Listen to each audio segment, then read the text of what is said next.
Divja na Bližnjem vzhodu krvava vojna ali smo priča etničnemu čiščenju in genocidu? Je to omejen konflikt ali se lahko razširi na celotno regijo, morda tudi na Evropo? Medtem se vojna v Ukrajini prav nič ne umirja in ruska agresija se počasi bliža že drugi obletnici in mir niti podrazno še ni na vidiku. V zraku je tudi konflikt na Daljnem vzhodu. Kitajska je vse bolj nervozna glede vprašanja Tajvana. Evropa se medtem sooča z valovi beguncev, položaj pa izkoriščajo tudi neželeni ekonomski migranti. Kako se na vse te globalne dileme lahko odziva država kot je Slovenija? Kako vsi ti dogodki vplivajo tudi na notranje politično situacijo v naši državi?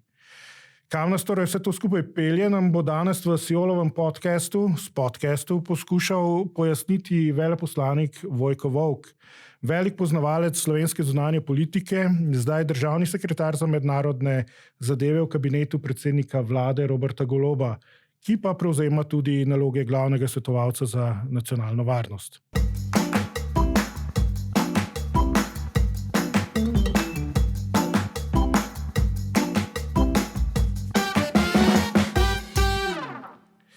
Gospod Volk, najprej dobrodošli kot eden prvih gostov v Siolovem podcastu. Upam, da ste dobro. Hvala, mi je v veselje in upam, da bo dobro upravljal. Tudi jaz se pridružujem tem željam in če se najprej posvetiva recimo najbolj akutni problematiki v svetu v tem trenutku, konfliktu na Bližnjem vzhodu, kaj se po vašem mnenju pravzaprav dogaja med Izraelom in Palestinci? Zdaj, glede na to, da ste visok uradnik v kabinetu predsednika vlade, me pravzaprav v prvi vrsti zanima najprej uradno stališče naše države, morda pa lahko dodate tudi svoj osebni pogled na zadevo. Torej, uradno stališče slovenske vlade je, mislim, da je komunicirano redno. Vsak teden se skoraj oglašamo, predsednik objavlja tvite, včeraj je bila seja vlade. In naše uradno stališče, kot vidite, se spreminja s tem, kakor se tudi stvari na terenu spreminjajo. Od začetne obsodbe Hamasa za tisti brutalen napad, teroristični napad strani Hamasa kot teroristične organizacije, smo prišli do tega, da se danes soočamo z dejstvom, ko govorimo o morebiti ali pa že kar je precej jasno vidnem prekoračitvi silobrana, če uporabim ta izraz, o tem, da prihaja do prekoračitve pravice do samoobrambe in vsak, ki ima oči in vsak, ki ima ušesa, lahko vidi in sliši, da to, kar se dogaja, napadi na bolnice in tako naprej. Prehajamo v neko fazo, ko je pravica do samoobrambe postaja nekakšen izgovor za maščevanje in za tisto, kar slišimo z izraelske strani velikokrat in kar nam zbuja dodatno straha, ko se govori o nekem čiščenju, iztrebljenju in tako naprej. Mi vidimo, da trpi civilno prebivalstvo in uporablja take izraze s tem, da je tam že več kot 11,000 mrtvih, 4,000 mrtvih otrok, nam zbuja nelagodje in krepi naše sočutje. To je uradno stališče Slovenije, ki ga zaključimo s tem, da želimo kot bodoča članica Varnostnega sveta, zdaj smo že opazovalke, ampak polnopravno bomo člani Varnostnega sveta od 1. januarja, tja pripeljati 3 naše ključne ambicije. Prvo je, če že do takrat tega ne bo, pa upam, da bo, eno res močno in trajnejše premirje, v katerem bomo lahko civilnem prebivalstvu v Gazi dostavili humanitarno pomoč, predvsem pa ranjenim, bolnim in otrokom nudili zdravstveno bolnišnično pomoč, ker so skoraj vse bolnice v Gazi uničene. Drugo stališče je, da je treba tako izpustiti talce, ki jih zadržuje Hamas, takoj dostaviti italijansko ladjo, na kateri bomo mi sodelovali. Načelno je bil tak sklep že sprejet, postaviti jo pred vode Gaze, italijansko bolnišnično ladjo Vulcano in po morski poti, če drugače ne gre, pomagati oskrbovati bolane in ranjene. In tretjič, nemudoma obnoviti mirovni proces, v katerem bo Slovenija trdno zagovarjala rešitev 2 držav, ker je to edina rešitev, ki lahko trajno stabilizira odnose 2 narodov na Bližnjem vzhodu in stabilizira predvsem mogoče cel Bližnji vzhod. To je naša ambicija. In ko bomo imeli rešitev 2 držav, bomo mi seveda z velikim veseljem priznali Palestino in s tem bo nekako ta zgodba morda kdaj končana. To so naše ambicije, koliko nam bo uspelo, bomo videli. Neuradno stališče moje. Veliko je pogojnikov v tem, ko, če. Tam so pogojniki že zadnji od leta 47. Da. Če smo pošteni. Pardon, prekinil sem. Ja, je pa seveda tako, da to, kar se trenutno dogaja, je seveda tudi v resnici. A ne?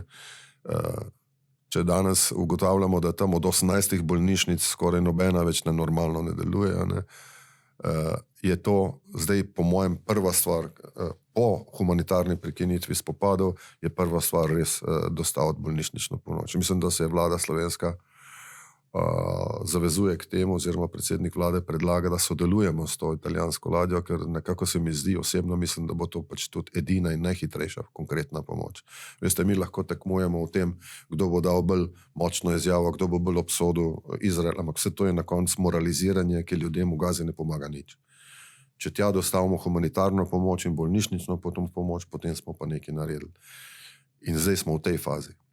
In tudi, da se stopnjuje pritisk na Izrael, ki mu je treba dopovedati eno stvar, ki jo včasih sami ne razumemo. In jaz rečem temu po domače, če ti izvedeš vojaško akcijo, v kateri si pobil 100 teroristov, pa je bil žrtev en civil, potem lahko to nekako razumemo, pa še ta žrtev odveč. Če se pa stvar obrne, da zato, da ubiješ enega terorista, pobiješ 100 civilov, ne, potem pa to ne more iti tako naprej več.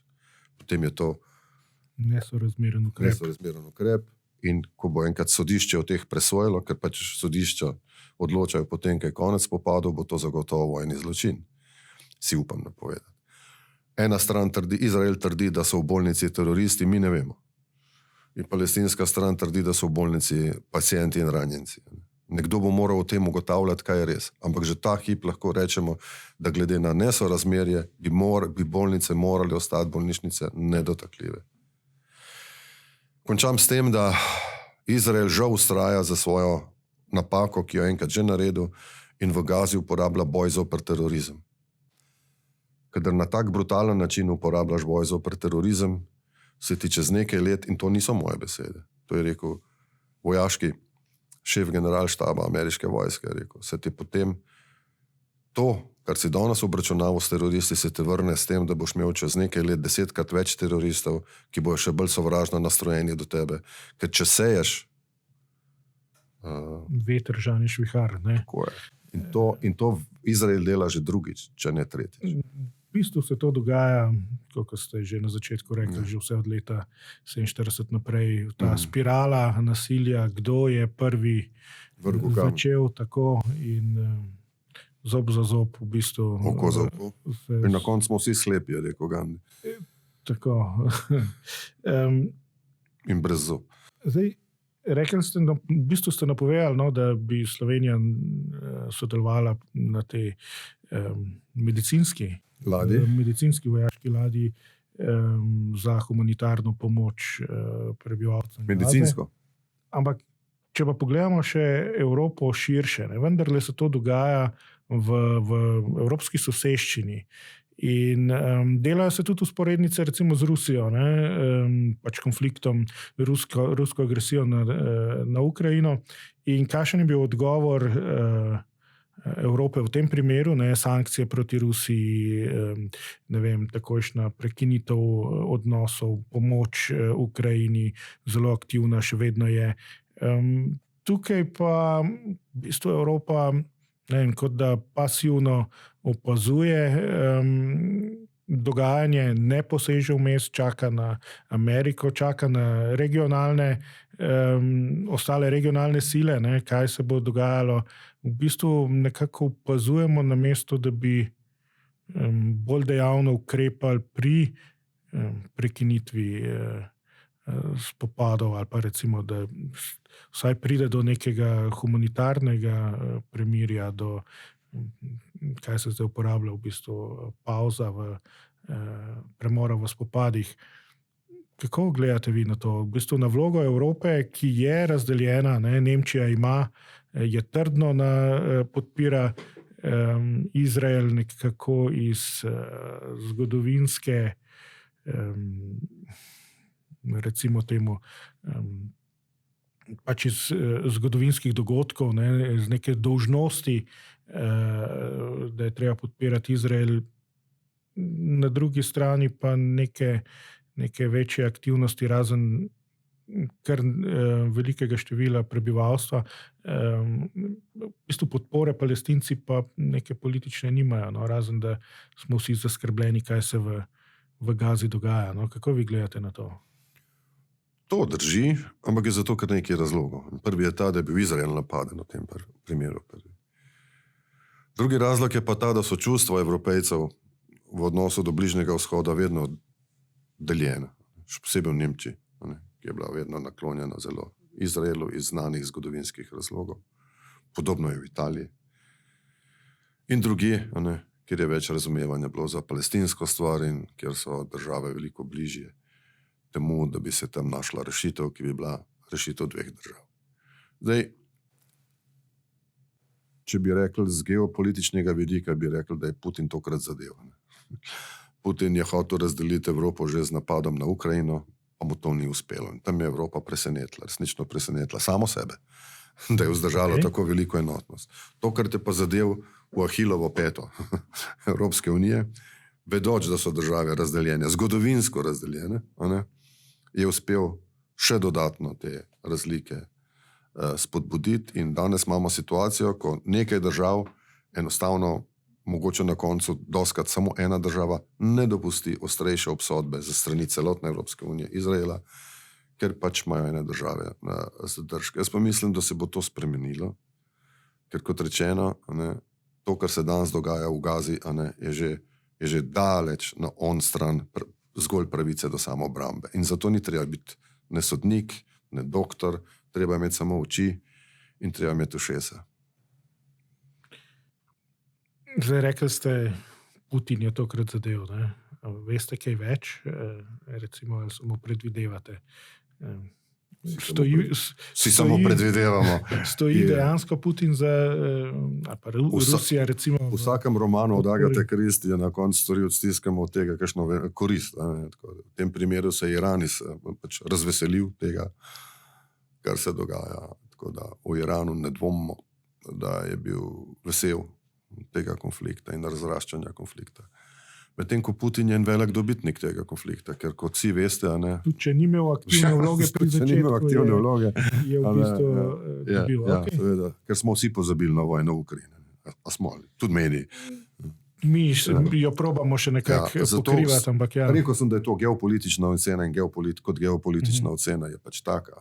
Dokazov za to nimamo, mogoče jih nikoli ne bomo imeli, ampak lahko pa kot geopolitično posledico tega Hamasovega napada na Izrael vidimo veselje v Moskvi. Tega pa ne skrivajo. In vidimo razdeljeno Evropo. Kako se vam pa zdi, v bistvu regija, omenili ste že Iran, Jemen je poslal neke rakete nad Izrael in tako naprej. Zdi se, da v bistvu to, kar Izrael počne, je globoko kontraproduktivno za njegovo, recimo, dolgoročno varnost. In v bistvu, če racionalno gledamo na situacijo, ne iz njihovih notranjih političnih vzgibov, v bistvu tukaj lahko pride do resnega regionalnega konflikta. Kako vi gledate na to? In tudi v bistvu moje prejšnje vprašanje je bilo tukaj, tudi Evropa bi se morala tega zavedati, da lahko pride do širšega konflikta. Ne vem, turški predsednik Erdogan v bistvu tudi svari Izrael, da izvaja genocid, da je v bistvu teroristična država. Vse te napetosti se potem vedno odrazijo tudi, ima posledice tudi za Evropo. Če ne drugače, v nestabilnosti na njenih mejah in ne vem, novih begunskih tokovih, migracije. Posledice vedno čutimo mi v Evropi in tudi plačujemo mi. Vse nespametnost in vse norosti tega sveta na koncu plačamo v Evropi. Vsi begunci želijo iti v Evropo. Lahko se vprašamo, zakaj noben noče drugam kot v Evropo. Noben noče v Rusijo, noben noče na Kitajsko, noben noče v Iran. Ne? Ampak to je stvar ene druge debate. Jaz bi tukaj le rekel naslednje, da za enkrat na srečo in bi morali potrkati na les, ni nobene velike volje strani arabskih držav, ki seveda načeloma podpirajo in deklaratorno podpirajo Palestino, nikakšne želje za širitev spopada. To je dejstvo. Tudi na strani Irana ne. Iran, recimo, ki je šiitska država, neizmerno podpira Hamas, ki je šiitski, in zaradi tega, ker imajo skupnega sovražnika. Če ne bi bilo skupnega sovražnika, bi se seveda tam videli lahko drugačno zgodbo. Hamas je bil nekoč relativno nepomembna islamistična, teroristična organizacija, katere ključna cilja sta bila dva. Uničenje Izraela in vzpostavitev islamistične države s šeriatskim pravom. Danes je postal glavna vest na celem svetu. Cilj teroristov je zmeri terorizirati in priti v medije. In Hamasu je to uspelo. Cel svet poroča o Hamasu. Pa je v primerjavi s Hezbolahom pa s kom drugim, neprimerno manj pomembna teroristična organizacija. In če vam povem, če sem vam zdaj povedal, kateri so ključni cilji Hamasa, ki si jih vsak lahko prebere v ustanovni listini, čarter od Hamasa na internetu, potem vidite, da za to našo rešitev dveh držav nimamo niti enega plesalca od dveh. Ne. Tega si ne želi ne Netanjahujev Izrael in tega se ne želi ne Hamas. Hamas si želi eno državo, kako že rečejo, ne? Od reke do morja. Tako, ja, ki bo islamistična, šeriatskim pravom in da Izraela seveda več ne bo. Ne. Tako da, če bi hotel biti vsaj malo optimist, bi rekel, da ta krvav, brutalen spopad, ki naj se čim prej ustavi, lahko prinese do obnove mirovnih pogajanj, kjer bomo rabili neke nove igralce, ki ne bo ne Hamas, ne trenutna oblast v Izraelu, ampak dve strani, ki bosta naklonjeni temu, če mu rečemo, da rabimo dva za tango in ta tango bo rešitev dveh držav. A je to ta hip možno ali ne, ne vem, vem pa, da druge poti nimamo. In ta pot bo morala iti skozi Združene narode predvsem. In tam bo Slovenija sedela v varnostnem svetu. Zanimivo, da je to vprašanje tudi postalo nekako notranje politično vprašanje v Sloveniji. Tudi tukaj se je politika razdelila na recimo vladno politiko, kjer je tudi prišlo do nekaterih pobud, recimo levice, ki grejo v takojšnje priznanje Palestine in tako naprej. Na drugi strani imamo pa kar enotno desnico, ki pa v bistvu brez nekih rezerv in pomislekov podpira Izrael in tudi v vsem tem, kar sva zdaj govorila, da je to pravica do samoobrambe in da je odgovornost tudi za vse te prekomerne civilne žrtve na območju Gaze, v bistvu na Hamasu, ker prebivalce pač uporablja za nek živi ščit in se skriva za njimi. In skratka, ker se ne predajo, so oni odgovorni za vse skupaj. Skratka, kako vi gledate na to, da smo se uspeli pravzaprav na vprašanju, kjer zanimivo, vsaj za moje pojme, ne bi smeli biti razdeljeni, ampak smo se tudi tukaj skregali. Kako gledate v bistvu na to? Jaz se samo delno strinjam z vami. Jaz mislim, da sta skrajnosti, ki sta na eni in na drugi strani, da sta omejeni. In mislim, da je glavni tok. Recimo, da je na eni strani obstajajo vedno skrajnosti na levi, ki obsegajo 10%, bom rekel, javnega mnenja, pa na desni lihtko 10% in glavni tok teče z 80% v pravo smer, da se lahko jača na obeh straneh, bom rekel, ta sentiment, zelo proizraelski ali pa zelo propalestinski. Ampak če sem prav razumel, so reakcije vlade dovolj primerne, da je ta mainstream ohranjena. Vse na vse zadnje v življenju vedno tako. Kdo recimo pozna tokove rek, ve, da sta ob robu na obeh bregovih zmeri sta kontratokova, ki tečeta dobesedno nazaj. Ampak glavni tok, to se pravi tisti zmerni del družbe, more vedno prevladati, če hočemo, da ta reka teče naprej in nam kaj pametnega prinese. Tako da mislim, da smo še zmeri tam.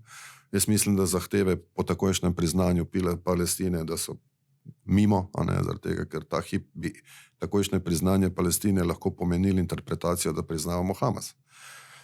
ki želi uničiti Izrael.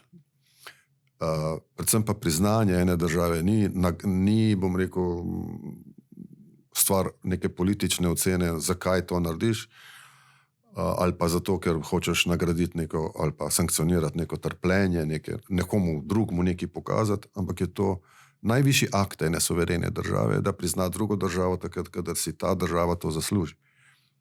In kadar potem ima to priznanje en velik smisel, kot velika nagrada. Ne? In zato je prav, da si prihranimo priznanje Palestine kot država prihranimo zato, ko bomo imeli to rešitev dveh držav. To je, bom rekel, stališče, ki ga deli večina ljudi, bom rekel, partnerjev v vladi ali pa kar vsi, in mislim, da tudi večina javnosti to razume. Tako da upam, da... strani pa, bi bil to pritisk na Izrael, da ne? Pritiski ne bi pomenil nič, ker trenutno 138... Samo stregali bi se v bistvu z Izraelom. In v bistvu... Lejte, trenutno 138... Strel v lastno koleno, torej. 138 držav sveta že priznava Palestino, pa nič ne pomeni. Prej so že rekla, da ta konflikt bomo plačevali ceno tudi mi. Malo sva se dotaknila problema migracij, ne? In res takoj po tistem terorističnem napadu Hamasa na začetku oktobra se je vlada odločila znova uvesti sistematičen nadzor na meji s Hrvaško. Na drugi strani je ta sistematičen nadzor uvedla tudi sosedna Italija.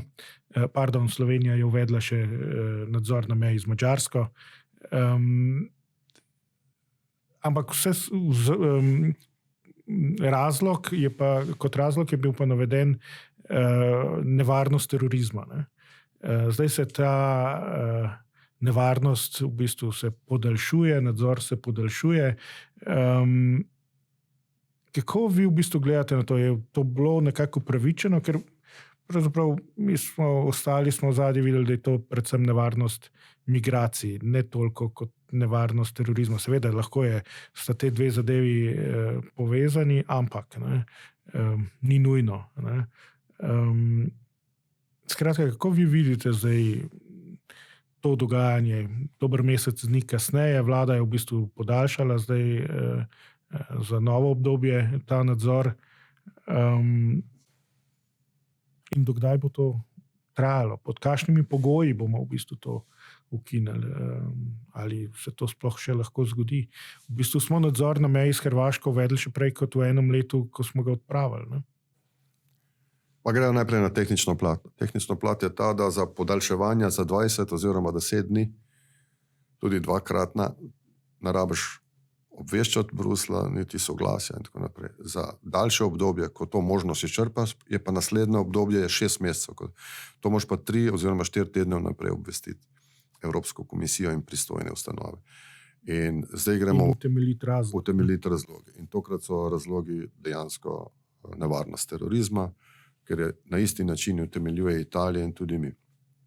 Ne vam povem, da je v dosedanjih mesecu pa pol nadzora na mejah prišlo do zelo, pravzaprav kar malo nepričakovanih učinkov, in sicer to, da je bilo prijetih nenavadno visoko število ljudi, ki se jih išče po znotraj sistema šengenskega v obveščanju, to se pravi potencialno nevarnih ljudi. Okay. In še več jih je bilo prijetih s strani tistih, ki so bili prijeti, ki so prišli v Slovenijo strani Madžarske, več kot s Hrvaške. In seveda, da pomeni, kot ste pravilno rekel, migracije od terorizma, od grožnje terorizma zelo težko ločiti. Imate pa znotraj fenomena migracij dva fenomena. Eno so tako imenovani tihotapci beguncev, migrantov, ki seveda to delajo izključno za denar. Naj povem, da so Združeni narodi objavili podatek, da so zaslužki kriminalnih organizacij, ki se ukvarjajo z tihotapljanjem ljudi, lani presegli zaslužke ilegalne trgovine z orožjem. Govorimo Znotraj tega fenomena imamo pa še organizatorje ilegalnih migracij, ki so sami nevarne osebe, pripadniki raznih čudnih ali pa terorističnih organizacij, ki skrbijo za tihotapljanje svojih pripadnikov, se pravi, nevarnih ljudi. Novačenih. In tudi to so bili določeni uspehi doseženi. Zato je ta utemeljitev, da je nadzor potreben zaradi nevarnosti terorizma, ker se pač na Bližnjem vzhodu to dogaja, je nekaj, o čemer, bom rekel, pristojne službe in organi v Evropi ne dvomijo. Italijanski notranji minister je utemeljil, italijanski Piantedosi, je utemeljil ukrep Italije z pojasnilom, da je neprimerno laže kontrolirati nevarne migrante, kadar prihajajo po morskih poteh, ker dejansko vse primejo, vse lahko potem preučijo, naredijo triažo, kot se temu reče, kot pa tiste, ki pridejo po morskih poteh, po balkanskih poti, ker dejansko jih ogromno sploh ne primeš, se ne prijavijo v postopke in tako naprej. Tako da to je en fenomen, ki je trenutno razlog za ta ukrep. Smo pa na zadnjem obisku v Rimu se strinjali z italijansko predsednico vlade Meloni, da absolutno delamo na tem, da je ta ukrep začasen in da ga bomo po 6 mesecih, mislim, skoraj zagotovo prekinili, ker nikakor ne želimo početi to, kar Nemčija, Avstrija in še nekaj drugih držav dela že od leta 2015, se pravi, da že 9 let neprekinjeno izvaja ta nadzor, kar je tudi že precej v nasprotju z določili šengenskega zakonika, pravilnika. Tudi sodišče EU je to potrdilo. Tako je. Tako da mi dejansko želimo verjeti, da delamo nekaj, kar bo v korist tega, da Schengen obstane. Ker če bi ne delali nič, potem bi na koncu državam ostalo samo to, da drugi ukinejo Schengen, in potem ga ni več.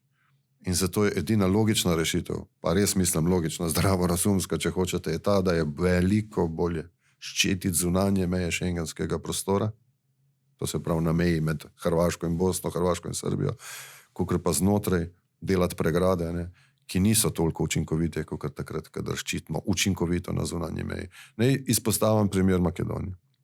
V Makedoniji je kar precej močen tok bil svoj čas. Potem je pa Makedonija privelila v to, da ima Frontex na zeleni meji. Od takrat preko Makedonije se ne hodi več.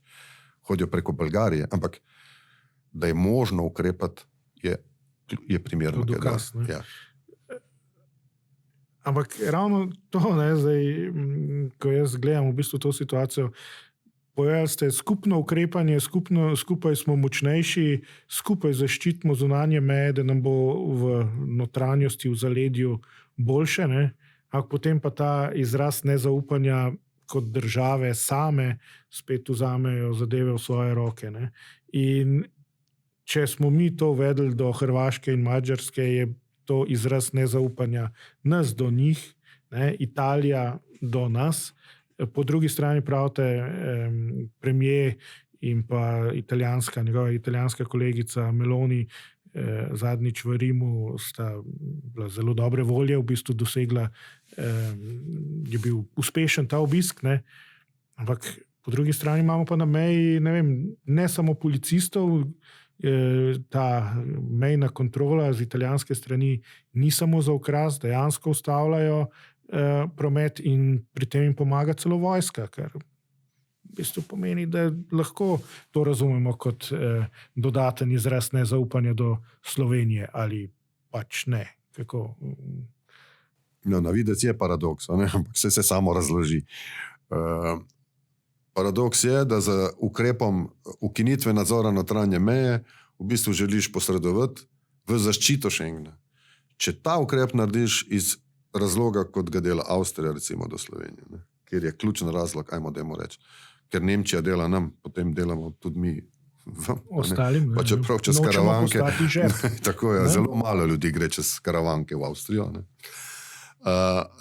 Ampak ta ambicija je srčna, je resnična in želimo s tem pokazati, da je treba ščititi zunanje meje.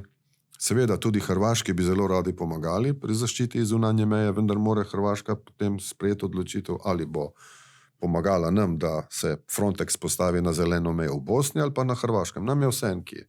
Ampak primer Makedonije nam kaže, da je možno biti uspešen pri tem. In verjamemo, da je neprimerno bolje za ohranitev Schengena, da ta ključna pridobitev Evropske unije ob evru obstane, je ta, da ukrepamo. Druga možnost je, da ne ukrepamo. Potem pa še paradoksa nimamo. In potem nič ne delamo. Ne? In potem se ljudje sprehajajo sem ter tja, v glavnem hodijo. Potem se samo zgražamo. Potem se samo zgražamo. Tako da med tem ukrepati ali ne ukrepati smo izbrali ukrepati v upanju, da bomo čez 6 mesecev lahko to ukinili. Po svoje izvajamo tudi pritisk na Hrvaško in Madžarsko. Izvajamo pritisk na vse tiste, ki nimajo razumevanja za države, ki imamo probleme z migracijami. Teh držav je 6. Ostalih 21 držav, ne, recimo Poljska je tipičen primer, ali pa še kakšna država, ki sploh ne želi poslušati o tem, da bi kakorkoli pomagala ali pa sodelovala pri reševanju problema, ki ga ima Italija. Italija ima ogromen problem za sredozemsko potjo. S temi ljudmi Italija lepo ravna, to vidite vsak dan, ne, sprejema ljudi, vendar jih nihče ne pomaga. Človeško ravna z njimi, zelo humano. Se pa Italija zaveda, da kot vsaka stvar, tudi migracije niso samo humanitarni problem, ampak so tudi varnostni problem. Da so varnostni problem, si danes vidite posledice na Švedskem. Na Švedskem, ki je bila nekoč ideal varne države, ki je poskrbela za integracijo migrantov, dokler je to šlo in dokler je bil odstotek ljudi, ki so prihajali na Švedsko, recimo ustrezen, so prišli v situacijo, ko je izhod zvečer ljudi v glavnem mestu, še posebej pa v Malmeju in podobnih mestih, praktično več ne mogoč. Ljudje si ne upajo zvečer sprehajati na Švedskem. In potem dobiva politika, ki obljublja, da bo naredila red, da bo te migrante pač spravila pod nadzor, jih vrnila, ne, v bistvu ki jaha na tem ksenofobnem po svoje tudi sentimentu, ki se verjetno vzbudi v ljudeh zaradi občutka nevarnosti. Ne. No, to je pa naslednji paradoks. To je pa paradoks. In v Evropi v bistvu vse krepi ta sentiment. To se dogaja že vse od leta 15-16. V Nemčiji AfD, od leta 15 se to dogaja. Alternativa za Nemčijo, ne, skrajno desno gibanje v bistvu samo pridobiva, klasične stranke izgubljajo. In v bistvu čakamo na nek odgovor, recimo temu etablirane politike, umerjene, premišljene politike, ki ne temelji samo na tem, ne vem, na hitrih rešitvah. Ne. Hitre rešitve smo pa imeli v 30 in 40 letih prejšnjega stoletja, ki so vemo kam pripeljale. Ne. Absolutno, absolutno. In to zgleda zdaj kot paradoks. Ne. Na Švedskem je zaradi problema migracij, ta zdajšnja švedska vlada je skoraj nova, mlajša od naše, zmagala precej desna opcija. Ja. Zdaj je pa ta desna opcija obgrožena od še bolj desne opcije, ker ni obvladala tega problema.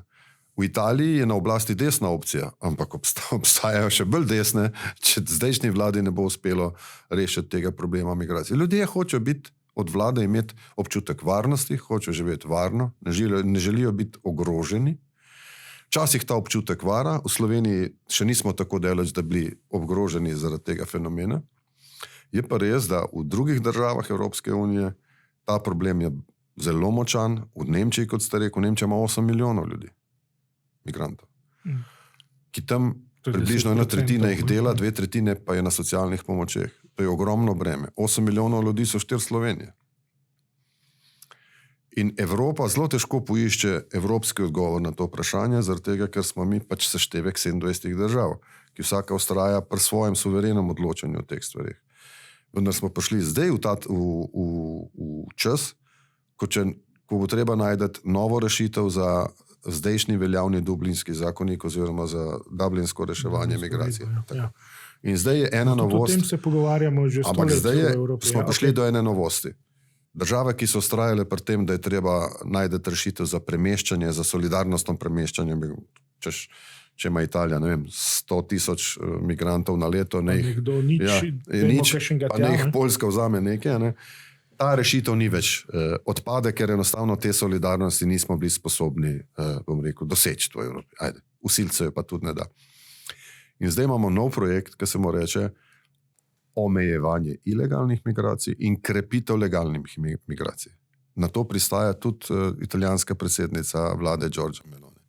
In za to krepitev legalnih migracij moramo spet spremeniti Dublin. Razlogi za to so, ključna sta dva. Prvič, rabimo delovno silo čez vsi. V Evropski uniji je nezaposlenost 4% v povprečju mogoče. Pardon, a to sta pa tiste 2 centra, ki jih mislijo v Albaniji narediti. Ja, recimo, lahko še do tega pride. Ampak hočem reči, prvič rabimo delovno silo in drugič rabimo evropsko politiko do legalnega dostopa do tuje delovne sile. Ali po domače povedano, mi moramo kot Evropa odločati, kdo bo prišel v Evropo delati, ne pa da to urejajo kriminalne tihotapske organizacije in pri tem blazno dobro zaslužijo. Na nesreči teh, ki potujejo. Če kdo misli, da govorim kakšno zgodbo, ki je naklonjena migrantom, ker to se dostakrat sliši, ne moram bi rad za javnost povedal eno stvar, ki je za mnoge šokantna. Amerika vsako leto vzame v povprečju 1,5 milijona do 2 milijona novih prebivalcev in jih praktično takoj zaposli. Vsako leto. Treba iti na spletno stran, pogledati Immigration Politics in USA in boste videli, da je imela pred 20 leti Amerika 300 milijonov prebivalcev, zdaj ima pa 340 milijonov prebivalcev, ker jih rabi. Ampak Amerika je država, ki o tem sama odloča, kdo bo prišel in kdo ne. Mi smo pa 27 držav, ki se ne moramo zmeniti, kako bomo o tem odločali in kdo pride in kdo ne. Ja, ampak jih sprejmejo. Jih sprejmejo, ker jih rabijo. Odločajo se sami. Še fenomen je tam. Pred 5 leti so bili glavni prebivalci Mehike, ki so hodili delati. Kdo so danes? Danes so Indijci. Ker so visoko kvalificirani in ker jih Amerika potrebuje za svojo industrijo z visoko tehnološko dodano vrednostjo.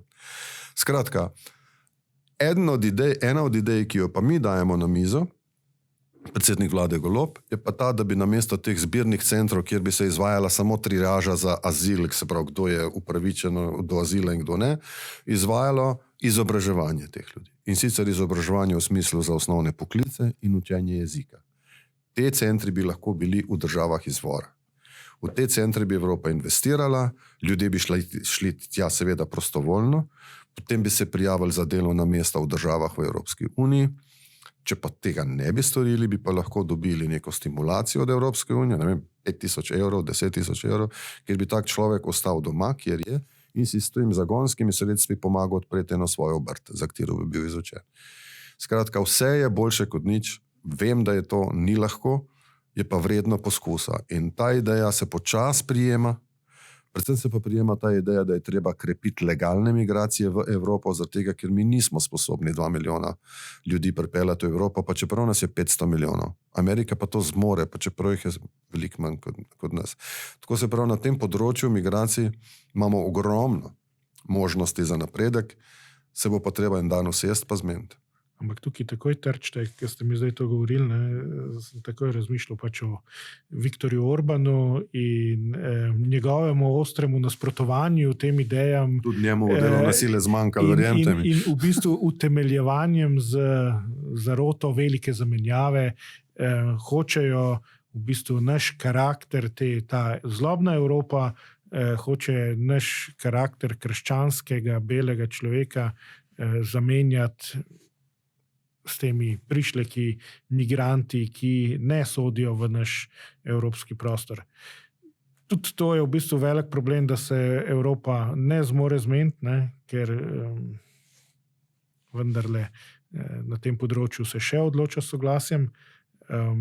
Pa če imamo še tako človekoljubne, ne vem, dobrohotne namene, vendar ne moramo ignorirati v bistvu takih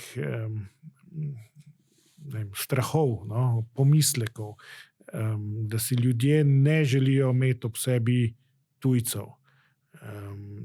In da je to nezanemarljiv delež prebivalstva, ki pač ne razmišlja recimo povsem racionalno o tem, da rabimo tujo delovno silo, da jih v bistvu ne zanima. Naj to nekdo reši, ampak se vidite, v bistvu tudi čist na lokalni ravni. Mi živimo tako, kot živimo, v bistvu zadeve skupnosti države nas pa v naši vasi ne zanimajo. Naj naj to odnesejo nekam drugam, ne vem, odlagališče radioaktivnih odpadkov, recimo. Ne želimo v naši vasi, ne želimo, ne vem, azilnega centra nikjer drugje kot imejte jih v Ljubljani in tako naprej. Ne. Že težava je že z, ne vem, odvisniki, ki se sami hočejo zdraviti, pa ne, v naši vasi jih ne bo, ne, v našem naselju. Tako da v bistvu ignoranca tega, ne, ni najboljša, no, za moje pojme, ampak kako pa iskati odgovore na to, kako ljudi pomiriti, ne, kako jim razložiti, to je pa mukotrpno po moje delo, ne, kjer pa pridemo do tega, kdo ga bo izvajal. Ne. Dobro, to bil recimo tako moj mal komentar. Ne, zelo dobro. Preden grem na tisto, kar me prej ste mi povedali v bistvu podatek, ne, da pri nas nimamo še tako perečega problema z migracijami, da v bistvu gre bolj ali manj za občutke, nelagodje. Ne. Mogoče mi lahko vseeno postrežete s kakšnimi konkretnimi podatki, ali ne, preden smo v bistvu zdaj uvedli nadzor na mejah, je ta migrantska problematika se kar povečevala, se je kuhala. Zabeležili smo, ne vem, 3-krat več nezakonitih prehodov meje kot v istem obdobju lani. Ampak to pomeni zabeležili. Realno jih je verjetno še več. Ne? In ta težava se je kuhala, ampak a je to dejansko bila težava? So te migranti povzročali težave? Ali povzročajo težave? Ne? Povzročajo kazniva dejanja, ali gre v bistvu za občutek nelagodja, ko gre, ne vem, skupina 10 temnopoltih skozi vas. Ne? Smo, ne vem, Slovenci rasisti, ne vem, kaj. Kako vi gledate na to? Zaenkrat smo še zmeraj pri občutkih nelagodja. Je pa zmeraj več tega nalagodja zmeraj več, še posebej pri prebivalcih na Viču, ker vemo, da je azilni dom na Viču, v Ljubljani, ja, zelo obremenjen. Kaznivih dejanj je nekaj več, ampak ne toliko, da bi rekel, da je zdaj to vse skupaj postalo varnostno tveganje. Govorim čist realno. Ampak tudi občutek ljudi, občutek nelagodja pri ljudeh, tudi občutek, da niso varni, mora vsaka normalna oblast upoštevati in mora reagirati.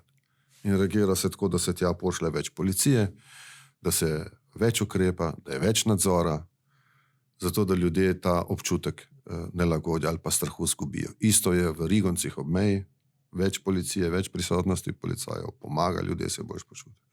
Da bi bil to problem Slovenije, še ni, na srečo. In lahko delamo na način, da tudi ne bo. Ampak kar zadeva, bom rekel, politike našega soseda Orbana, on pač iz tega kuje politični kapital in to je usmeritev njegove vlade in on tega ne skriva in na tem dela. Kakšni so rezultati te politike, se lahko pogovarjamo. Zakaj je inflacija 2-krat višja na Madžarskem? Zakaj Madžarska po rasti BDP-ja ni tako uspešna kot kakšne druge države, kot so recimo Balti, ki so veliko bolj odprti, ki so veliko bolj napredni, tehnološko in tako naprej. In zakaj na vse zadnje Slovenija še zmeraj ohranja vso svojo prednost iz leta 91, iz štartnega časa, ker ne verjemte tem zgodbam, da so Slovenije že vsi prehiteli, nihče še ni prehitel. Niti ena država. Treba je pač vzeti si čas, iti na internet. Ja, dohitevajo pa nas. Dohitevajo pa nas in bom povedal, kaj se meni zdi, da je razlog, to dohitevajo pa nas, ampak še zmeraj niso čisto blizu. Pač podatki Svetovne banke, BDP na prebivalca, vse. Rast slovenskega gospodarstva je še zmeri 2,5, imate zdaj malo pred eno uro sem pogledal na SURS, napovedi so še zmeri pozitivne za slovensko gospodarstvo, inflacija malo visoka, ampak v majhnih državah, kjer je hrana draga, pač zaradi velikih razlogov, pa tudi težko regulirati cene energentov, je malo višja inflacija od povprečja Evropske unije nekako pričakovana, ker v velikih državah se pač to lažje ureja. Tako da kakšnih razlogov za paniko daleč od tega, da bi bili... Zaradi migrantov. Ja, ni. Bomo pa potrebovali delovno silo. Kadar pade nezaposlenost pod 5-6%, mi jo imamo pa 3-4 v Evropi, Potem delovne sile praktično že ni več. Je zaposlenost polna In za določene branže delavcev več ni. Se veste, da jih uvažamo vsako leto, 20-25 tisoč. Ampak rešitev ni v tem. Za majhno državo, kot je Slovenija, tako dobro razvito, s tako, bom rekel, klimo, tudi poslovno, če hočete, ne glede na stopnjo na davke. Veste, zgodbe o tem, kako so v Sloveniji davki previsoki v razmerju na okolje, potem če bi bilo to res, bi se vse firme že izselile Slovenijo v Avstrijo, pa se ne. So jih pa veliki. Znam tukaj svoje mnenje. Ja, glede. Ampak dobro, to je mogoče. Iz Italije se še zmeraj selijo na okay. našo stran, se pa nekatere firme, ki rabijo delovno silo in nižjo davke za določena področja, včasih izselijo na Hrvaško. O tem sem bil priča že, ko sem bil veleposlanik v Zagrebu in to drži. Ampak mi rabimo industrijo z veliko višjo dodano vrednostjo, kot je ta hip. Tudi proizvodnja mehanskih delov za nemško avtomobilsko industrijo ni več perspektive. Prihajajo električni avtomobili, električne baterije, ta je zelo delovno ekstenzivna področje, se pravi proizvodnja mehanskih delov za nemško avtomobilsko industrijo, bo počasi ugaša. Treba bo začeti upoštevati nove tehnologije, kjer bojo delavci z višjo izobrazbo proizvajali veliko več dodane vrednosti kot ta hip. Zaradi tega se ne bi smel, bom rekel, biti žalostni, kadar ena delovno intenzivna panoga, ne, za dodano vrednostjo, ne vem, pod 40 tisoč evrov umira ali pa se seli. Treba jo nadomestiti z novo, z veliko višjo. Ta hip se nam na srečo to dogaja. Dve veliki farmacevtski podjetji sta tako močno okrepili prisotnost v Sloveniji, Sandoz in Novartis, obe švicarski, da je danes zadnji 2 leti Švica, prvi gospodarstvi partner Slovenije. Ni več Nemčija. In to Nemčija, ki je bila 150 let, še iz časov Ranke Avstrije, prvi partner Slovenije. Ne. Selijo svojo proizvodnjo. Res, da je tle tukaj veliko, to bom rekel, tudi administrativnega početja, se pravi eksport za reeksport in tako naprej. Ampak decembra se odpira nova tovarna, začne se graditi nova tovarna v Lendavi, vreden investicija 400 milijonov, ki bo seveda usmerila, bom rekel, tehnologijo v Slovenijo in proizvodnjo generičnih bioloških zdravil. To je eno popolnoma novo področje, kjer bo Slovenija v ospredju te tekme. Mi pa imamo v Sloveniji Lek, Krko, pa še ta na novo razdeljeni Sandoz in Novartis in še se zanimajo druga tuja podjetja. Recimo, pa z veseljem povem, da obstaja ogromen interes strani južnokorejskih velikanov, Hyundai, Kia ali pa SK Group. SK Group je druga največja podjetje v Južni Koreji, ki v Sloveniji vidijo možnost za proizvodnjo na področju farmacije, polprevodnikov in pa seveda modernih tehnologij pri avtomobilih. Tako da preskok v naslednjo tehnološko fazo se dogaja danes in bi naredil primerjavo s tem, veste, če hočete doseči, da se v družbi nekaj spremeni, tega ne morete narediti z dekretom. Ali pa, ko pridejo moji prijatelji iz juga, bivše Jugoslavije v Ljubljano, se čudijo še zmeraj, kako je čista, lepa, urejena in tako naprej. Da ljudje ne mečejo cigaret po tleh, pa papirčko in tako naprej. V glavnem ne. No. V to je treba investirati nekaj let. Če sprejmeš dekret, ne smeš metati papirčka po tleh, to ne bo. Če boš pa ti delal zavestno, z neko reklamo, z nekim PR-em, da bo človeku neroden, če ga nekdo vidi, da je vrgel kaj po tleh, potem se pa to... In isto je za spremembami kursov v tej državi. Aktualni vladi dostikrat očitamo, da ni v letu in pol nič naredila, pa pozabimo, da je bilo vmes požari, poplave in tako naprej. Se pa ne da narediti z dekretom, pa za spremembo zakona, tega, kar vam zdaj govorim. Se pa to dogaja ta hip. In jaz sem vesel, da se to dogaja in da se dogaja pred našimi očmi in mislim, da bomo uspeli, da Slovenijo dvignemo na novo tehnološko raven. Prej, ko sem rekel, da nas drugi dohitevajo, da je to res, nas pa noben še ni prehitev. Mi smo ogromno izgubili v času po krizi leta 2008. Če boste videli, občasno smo imeli minus 18% rast BDP-ja. To je bil rekord v Evropi. In če je kdaj smo izgubili to našo razvojno prednost, smo jo v tistih 4 letih med 2008 in 2012. Vsak gre lahko pogledati tiste številke, pa bo videl, kako drastično smo takrat izgubljali. Vse so vsi izgubljali, ampak mi smo največ izgubljali. Zdaj ste me tako v bistvu spomnili, ta razvoj, v bistvu napredek je proces, da to, kar danes razmišljamo, da moramo čez pol leta doseči, se bo čez 3 mesece že izkazalo, da smo na temu sledimo, ampak smo dobili vmes še 3 nove cilje in tako naprej. Ne. V bistvu, se premikamo, Slovenija verjetno, mislim, saj za mene je še zmeraj država, kjer rad živim, ne. Ampak dobro, nikoli ne smemo biti v bistvu zadovoljni, to je pa zdaj to, odkljukali smo. Absolutno.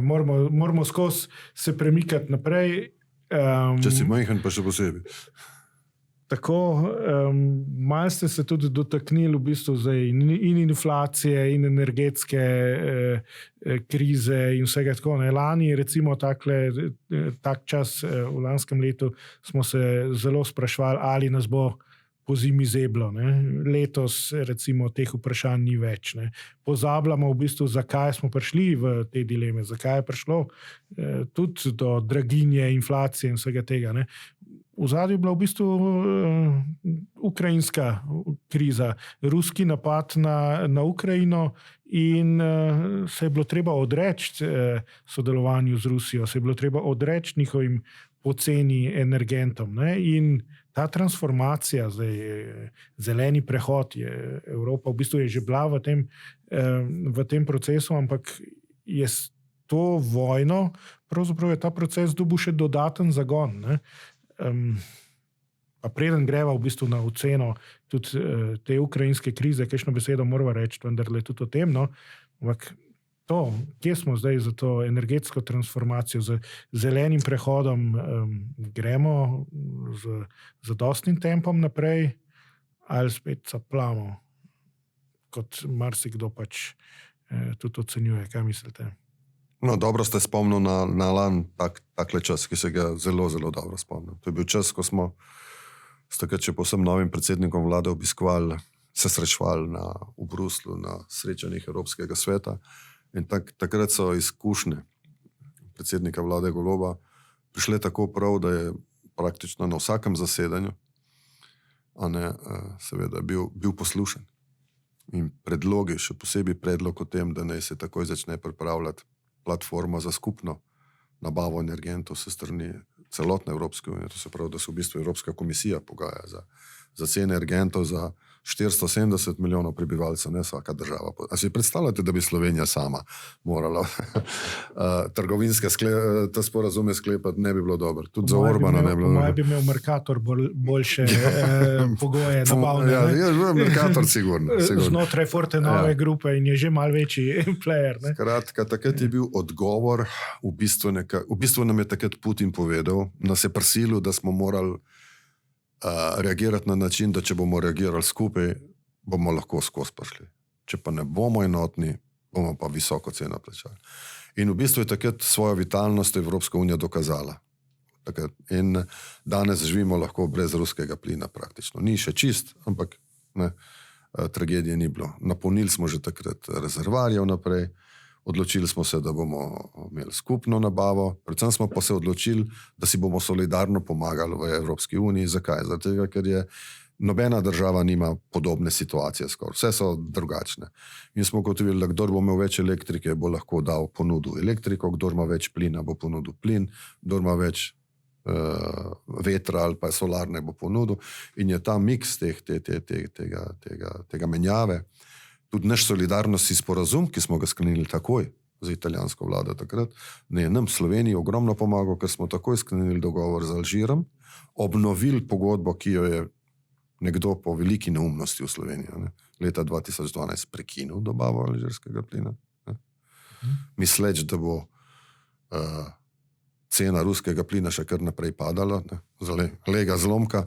Leto po tistem, ko smo se odrekli alžirskemu plinu, so začele cene ruskega plina rast, zakaj? Ja, če edini ponudnik, pol nabijaš ceno tako, kot te paše. Malo se je začela tudi kriza s Krimom. S Krimom že je leta 2014 in tako naprej. Skratka, naredili smo neumnost, ki smo jo potem leta 2012. Ja. Naredili smo neumnost, ki smo jo zdaj popravili in ki smo ugotovili to strateško prednost in srečo, da imamo plinovod, ki prihaja iz Afrike preko Italije v Šempeter pri Novi Gorici.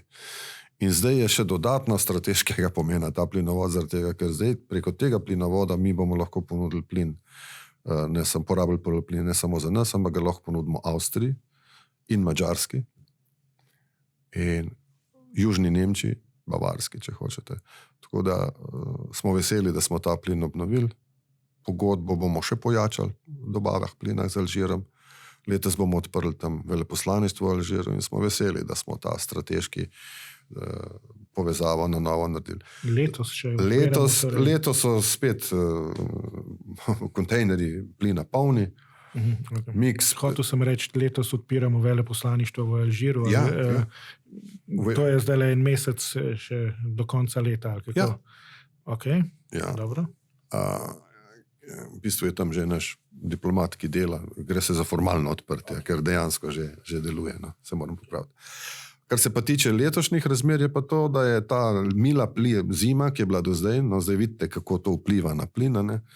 Je že v resnici poskrbela za to, da je zelo težko verjeti, da bo kakršenkoli problem s plinom v letošnjem letu. Ne? Praktično plin se do tako mile in tako tople jeseni ni bilo. Ne? Takrat se ponudniki plina niso zadovoljni, ker pač ne prodajo plina toliko, kot se ga planira. Tukaj sicer prehajamo na drugo težavo, ne? Podnebne spremembe, ki za sabo prinašajo podnebne ujme, kakršnih smo bili letos poleti priča, dobesedno Slovenijo je najprej peskalo, toča, potem pa uničujoči viharji in poplave, ne, plazovi. In to še zdaj jeseni smo imeli tudi drug val, ogromno škode. Tako da plin očitno je res naš najmanjši problem, ampak vseeno je dobro, da je ta problem odkljukan. Pojavili so se pa, tako kot sem prej rekel, že ne. Pojavili so se pa že 3 novi, ki jih moramo spet reševati in spet smo nekje pod pritiskom, kaj se dela tukaj, kaj se ne dela. Ampak v bistvu v tem, kot so že prej rekla, ne, ta ukrajinska kriza je bila nekako sprožilec za tudi to energetsko krizo, ki je danes mogoče že obvladana, odkljukana. Ruska kriza pa še kar vztraja. Ne? Kako vi mogoče ocenjujete zdaj situacijo tam na bojišču? Spomladi, v bistvu, recimo, če rečemo v začetku, konec zime, no, se je napovedovala velika ukrajinska spomladanska ofenziva, ki naj bi bila nekak pokazatelj. Če bo ukrajinska vojska uspešno zlomila ruske sile, potem so zmagali. Če pa si bo polomila zobe, se bojo pa začela pogajanja. Ne? Ampak v bistvu zdaj je zima na vidiku, zgodilo se ni pravzaprav nič, vojna izčrpavanja se nadaljuje, na tisoče novih žrtev. O miru se nihče ne pogovarja, niti nekih pobud ni, da bi pa v bistvu neke pobude že, ampak so recimo izven teh centrov moči, če bi rekel temu, tistih politikov, ki odločajo o zadevi. Koliko časa bo to še trajalo? Kakšne so vaše ocene, ali pa mogoče ocene tudi kakšnih NATO-vih strokovnjakov? Imate kakšne? Mogoče lahko postrežete s kakšnimi? Vsaka ocena je dosti dobra in vsak zase je lahko strokovnjak za tisto, kar se tam dogaja, ampak spet se pozivam na zdrav razum in na oči in na ušesa, ki jih ima vsak človek.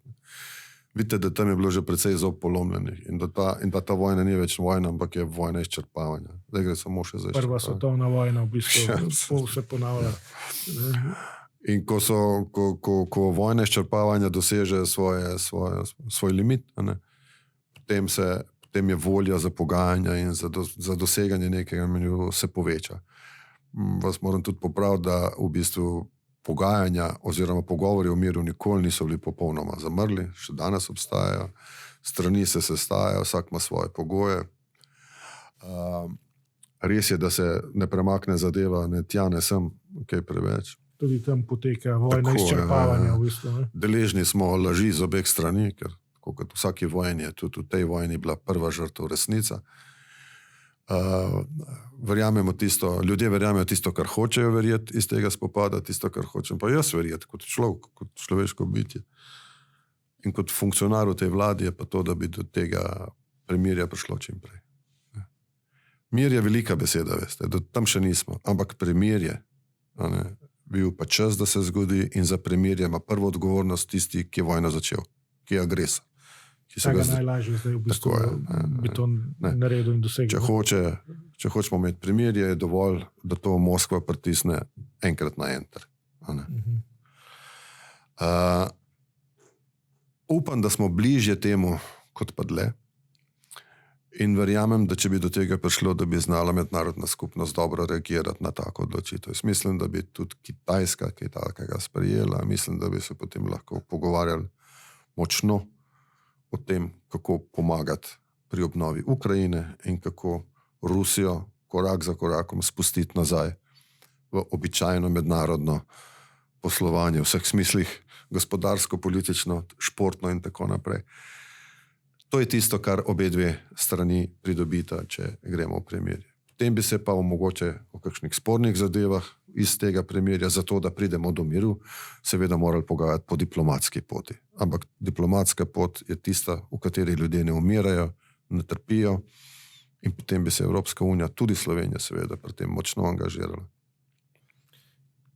Zdaj, marsikdo pravi, da je v bistvu Evropa posredno preko Ukrajine, ki pač tako izdatno pomaga tako v orožju kot v opremi in humanitarni pomoči, da je skratka Evropa v vojni z Rusijo. Po drugi strani vidimo, da razne aktivnosti, dezinformacije, hekerski napadi, hibridna vojna v bistvu med Evropo in Rusijo poteka, je zelo vroča. Tudi sami smo bili deležni v lanskem letu, nekje tak čas, smo odkrili vohunske dejavnosti Rusije. To je pa v bistvu bil nekak velik uspeh, recimo temu slovenskih organov, Sove, policije in v bistvu sodelovanja z drugimi obveščevalnimi službami. Zdaj se je pa to spet pojavilo nekako na obzorju. Ven prihajajo določene informacije in me pravzaprav, a je to v redu ali ni, kaj mislite o tem, da se zdaj v bistvu nekako jaz to gledam kot uporablja ta vohunska zgodba za notranje politične zgodbe, ampak to je lahko moje mnenje, vendarle pa to gledajo nas tudi naši zavezniki. Kako vpliva zdaj to na naš položaj države? A smo resni, nismo resni? Ima sploh kakšen vpliv ali je to pač nekaj, kar se dogaja? Vi ste zdaj svetovalec tudi na tem področju z veliko izkušnjami. Kaj vam povejo kolegi iz drugih držav? Bož, da ne povem, kaj mi pravijo kolegi iz drugih držav. Tega res ne smem povedati. Skratka, spremljajo in niso... Pa že kako spremljajo. Pa tudi tuji predstavniki v Ljubljani, ker veste, da imajo ambasade tuje države. Se zelo čudijo temu, kar se dogaja. Ampak naj vam najprej odgovorim na to vprašanje glede tega, da sta v vojni Rusija in Evropa. Ne čutej. To je, pač bom rekel, neko metafizično bluzenje. Halucinacija. Tudi, če hočete. Zaradi tega, ker v Rusiji ni nobene vojne. V Rusiji ni nobene podrte bolnične. Noben otrok ni umrl zaradi te vojne. Noben ruski prebivalec ni bil ustreljen zaradi te vojne. Ta vojna se dogaja v Ukrajini. Rusija je v Ukrajini agresor. Tudi v Evropi ni nobenih žrtev. Zato je taka teza, eno norčevanje iz vseh žrtev, ki so padle v Ukrajini. Ki so padle zato, ker si nekdo zamislil, da si bo privzel nazaj ozemlje, za katerega misli, da mu zgodovinsko pripada. Zaradi katerega si je že leta 2014 priboril Krim nazaj in ga anektiral, zato ker misli, da mu pripada. Vedno opozarjam na to. Če bojo vsi veliki narodi rekli, da jim pripada tisto, kar je bilo zgodovinsko njihovo, si pogledajte trianonsko, bom rekel, zemljevid Madžarske trianonsko pogodbo, Avstrije, Italije, Turčije, pogledajte si te zemljevide, pa boste videli, da Slovencem ne ostane niti firtl z te zemlje. In zaradi tega se čudim, ljudem, ki so imeli tako nenavadno razumevanje za početje Rusije, ne da bi pomislili na to, kaj se zgodi Sloveniji, če si naši sosedje zaželijo nazaj svojih zgodovinskih ozemelj, ker jim je kao to vedno pripadalo. In da jih izzivajo s tem, ker se skratka, od teh druge asociacije. Virtualnih vojnah med Evropo in Rusijo je sramota sploh govoriti, glede na to, da vse žrtve so v Ukrajini. Še posebej pa vse civilne žrtve so v Ukrajini. Okay? Da ne govorimo o tragični bilanci na obeh stranih vojska, ki je verjetno nekajkrat višja, kot so danes uradni podatki. Kar se pa tiče posledic za Slovenijo te vojne, so te posledice pač enake za celo Evropo. Podobne za celo Evropo. In za nas je bila izkušnja z temi ruskimi vohuni nekaj, s čemer smo se prvič soočili. Prvič. V 33 letih države se nam kaj takega ni zgodilo in smo dobili na mizo eno porcijo vročega krompirja, kjer smo se morali sproti učiti, kako se ta stvar obravnava. Vam pa moram reči, da sem ponosen na to, da v 2 mesecih po aretaciji o tem nihče ni vedel v Sloveniji. To se je redko kdaj zgodilo. Žal se je pa potem pa začel pretirano govoriti o tem, pretirano so prihajale informacije v javnost. Hkrati s tem, ko se je začel sodni proces zoper ta 2 ruska vohuna, ki sta bila sicer formalno argentinska državljana.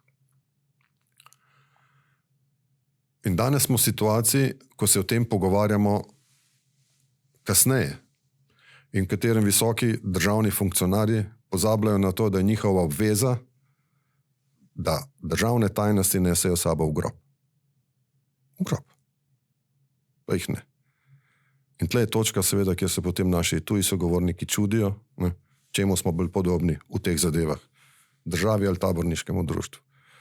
In v tem hipu smo bližji taborniškemu društvu kot državi. In to za Slovence ni nič novega.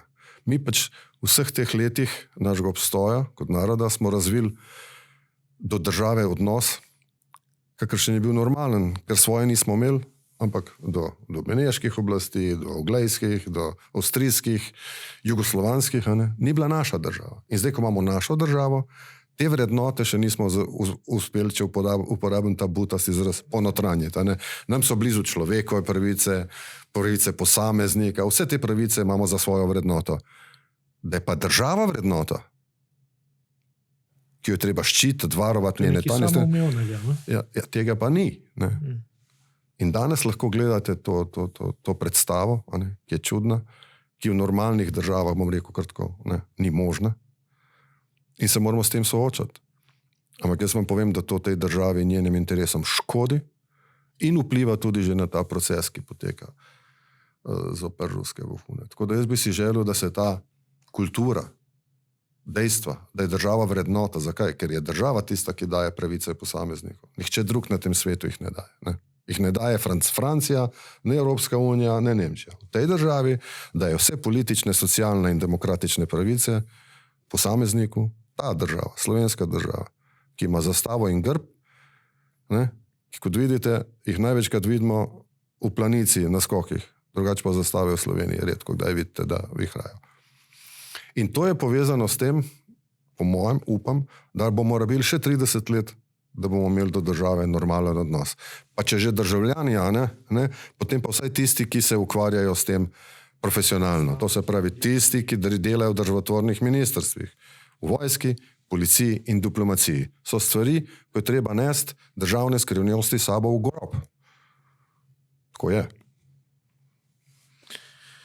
Ampak vse veste, da te stvari, mislim, to, kar ste zdaj povedali, v bistvu na neko preiskovalno komisijo ne bodo prav veliko imele vpliva in bojo hoteli dobiti neke odgovore, kaj je predsednik vlade ukazal direktorju Sove in ta naprej direktorju NPU-ja in ta obvestil takratnega generalnega direktorja policije oziroma VD-ja in tako naprej in tako naprej. Ampak kaj govorim seveda o tem, ali naj bi, da je pač predsednik vlade zahteval preložitev aretacije teh 2 vohunov zaradi referendumov, ki so takrat potekali, ne, in se je potem zdaj vnela cela razprava, a je to smel ali ni smel. Ampak ne vem, v vsej tej razpravi nismo prišli do nekih dejstev. Ne. Se mi zdi, da kar slonimo na ta je rekel to, on je rekel mal drugač, tretji je zanikal. Kaj pa govorijo dejstva? Zdaj ne dvomim, da ste se vi že precej podrobno pozanimali o vsej zadevi. Verjetno so obstajali določeni ukazi, zapisniki, obstaja kaj o tem. Govorijo kakšni listinski dokazi o tem, o čemer se pač teče beseda na tej preiskovalni komisiji v Državnem zboru. Tega seveda ne vem. Ampak predsednik vlade s tem nima nič. Izhajam pa iz tega, da 2 meseca nihče v tej državi ni liknil v javnost, da sta bila aretirana 2 ruska vohuna. In naj še enkrat povem, zelo resna, zelo pomembna, ilegalna ruska vohuna. Ker vohuni se ločijo legalne pa ne ilegalne. Ne? Ilegalne. Ilegalni vohunijo in če se jih pri tem dobi, se jih aretira. Legalni pa če vohunijo, opravljajo svoje delo in če se jih pri tem dobi, se jih izžene iz države. In delujejo ponovadi na diplomatskih predstavništvih. Tako da kaj tazga pa nas še ni bilo.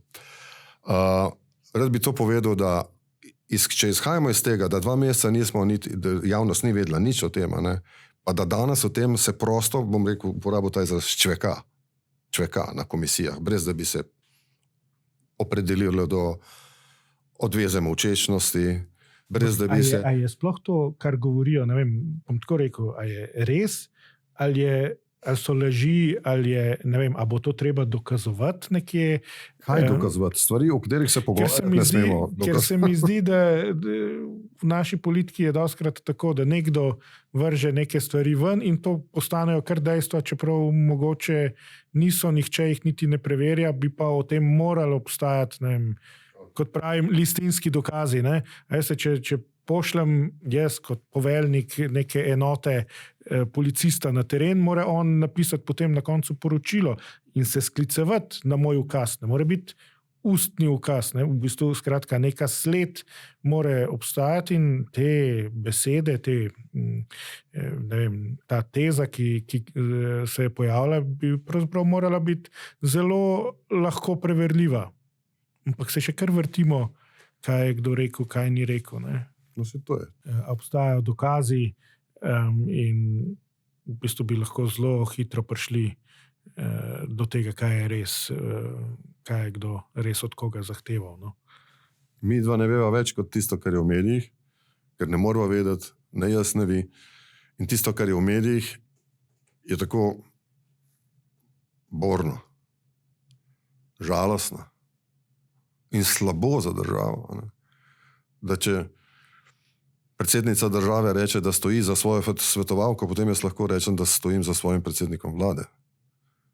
Ta zadeva je škodljiva za Slovenijo, za njene nacionalne interese, za potekajoči sodni proces za ruske vohune in za kulturo varnosti in obrambe te države v trenutkih, ki niso lahki in v katerem bi rabili vse energije za to, da se v situacijah, ki so spet nove za nas, spopad na Bližnjem vzhodu, znajdemo in z nekako skupnimi močmi, pa ne samo s koalicijo, ampak tudi z opozicijo, če le mogoče, dogovorimo in si povemo, kaj smo pripravljeni narediti za varnost te države in za obrambo njenih nacionalnih interesov. Žal nismo tam. Žal smo še zmeri tam, ko mislimo, da je domoljubje nekaj slabega ali pa desničarskega. Ne. Domoljubje je stvar vsakega, ki mu ta država nekaj pomeni. Če mu ne pomeni, potem pa seveda ni domoljubje. Veste, jaz nisem član nobene stranke že dolgo let zato, ker verjamem, da je za diplomate prav, pa mislim tudi za policijo in za vojsko, da niso člani političnih strank zato, ker bi mi morali imeti samo eno stranko. In to je Republika Slovenija.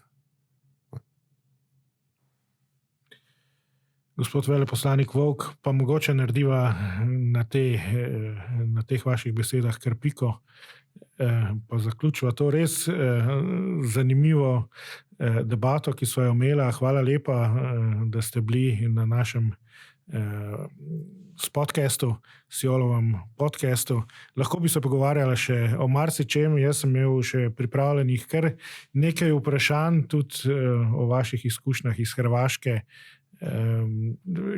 Ampak mislim, da ste zaključili v bistvu z idejo in pa tudi z nekim sporočilom, nad katerim bi se morali vendarle malo zamisliti, bi moral kdo stopiti kakšen korak nazaj, nazaj in malo razmisliti, da Slovenija vendarle ni nek otok sredi oceana, kjer se okoli nje nič ne dogaja, ampak da je vendarle vpeta v neko širše dogajanje in da tudi to, kar se dogaja pri nas doma, ima lahko neke posledice tudi na širše dogajanje, ne? In predvsem pa na naš ugled in ugled države. No. Hvala lepa vam za vaš čas. Hvala vam. In upam, da se vidva še kdaj v tej vlogi.